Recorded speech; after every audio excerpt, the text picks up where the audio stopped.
Loss এঞ্জেলসে 2026 FIFA বিশ্বকাপের group জি এর উদ্বোধনী ম্যাচ ঘিরে ইরানের অংশগ্রহণকে কেন্দ্র করে তৈরি হয়েছে এক জটিল রাজনৈতিক ও সামাজিক পরিস্থিতি। একদিকে প্রবাসী ইরানি আমেরিকানদের বিক্ষোভ, অন্যদিকে সমর্থকদের উদযাপন, সব মিলিয়ে মাঠের বাইরেও উত্তেজনা ছড়িয়েছে। নিউজিল্যান্ডের সঙ্গে বিশ্বকাপ ড্রকে রাজনৈতিক জয় হিসেবে স্বাগত জানালো তেহরানের সমর্থকরা। বিশ্বকাপে ইরানের ম্যাচ ঘিরে লস এঞ্জেলসে রাজনৈতিক উত্তেজনা, প্রবাসীদের বিক্ষোভ। নিউ ইয়র্কের ব্রুকলিনের একটি পারস্য রেস্তোরাঁ, মাতোয়ারা ইরানি ফুটবল ফ্যানরা। টিভিতে চলছে নিউজিল্যান্ড ইরান ম্যাচ। বিশ্বকাপের মতো আসরে প্রতিপক্ষের জালে গোল উদযাপনে বাঁধ ভাঙা উল্লাস।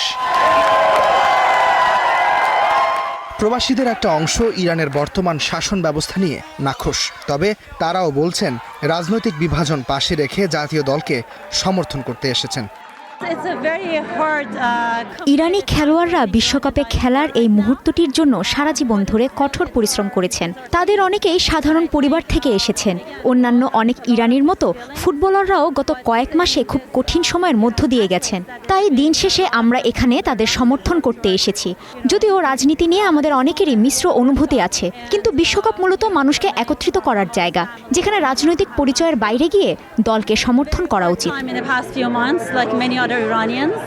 ম্যাচ শুরুর আগে স্টেডিয়ামের বাইরে কয়েকশো বিক্ষোভকারী জড়ো হয়ে ইরান সরকারের বিরুদ্ধে প্রতিবাদ জানান। তাদের অভিযোগ, তেহরান সরকারের প্রতি পরোক্ষ সমর্থনের বার্তাই দিচ্ছে জাতীয় ফুটবল দল। মাঠের ভেতরেও দেখা মেলে ইরানের শাসক গোষ্ঠীর বিরোধিতা। বিপ্লব পূর্ব ইরানের সিংহ সূর্য প্রতীকযুক্ত পতাকা নিয়েও অনেকে প্রতিবাদে অংশ নেন। যদিও ফিফার নিয়ম অনুযায়ী রাজনৈতিক প্রতীক ছিল নিষিদ্ধ, তবে নিয়ম অনুযায়ী বিভিন্ন স্টেডিয়ামে ইরানের পতাকা প্রদর্শিত হয়েছে, যাকে আন্তর্জাতিক মঞ্চে দেশের উপস্থিতির প্রতীক হিসেবে আখ্যা দিচ্ছে তেহরান।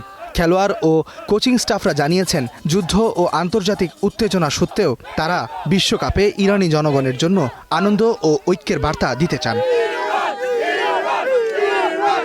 নিউজিল্যান্ডের বিপক্ষে ম্যাচে ইরান 2-2 গোলে ড্র করে, যা অনেক সমর্থকের কাছে শুধু একটি ক্রীড়া ফলাফল নয়, বরং রাজনৈতিক অর্থবহ একটি মুহূর্ত হিসেবে দেখা হয়। ইস্তেহাদুল মাহমুদ, স্টার নিউজ।